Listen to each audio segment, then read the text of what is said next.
Good morning friends, welcome to my mini vlogs. तर सकाळी सकाळी मस्त चहापासूनच सुरुवात केली आहे.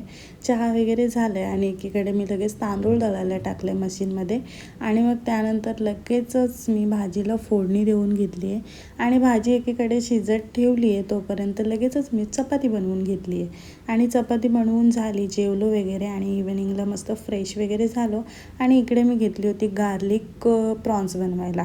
असं काही मटेरियल लावून घेतलं आणि मग त्यानंतर मी लगेच ते ओव्हनमध्ये टाकून दिले आणि मग ओव्हनमध्ये ते होत आहेत तोपर्यंत मी घेतली होती प्रॉन्सची ग्रेव्ही बनवायला. ग्रेव्ही बनवून झाली आणि तोपर्यंत ओव्हनमधलं पण प्रॉन्स झाले होते ओके आणि छान लागत होते, एकदम सिंपल मस्त. आणि मग लगेच जेवून वगैरे घेतलं आहे. जेवण वगैरे झालं आणि मग मी सहज बसले होते तोपर्यंत मी लावले होते गहू आणि ज्वारी दळायला. सो असं काही आजचा दिवस होता. Thank you for watching. Good night friends.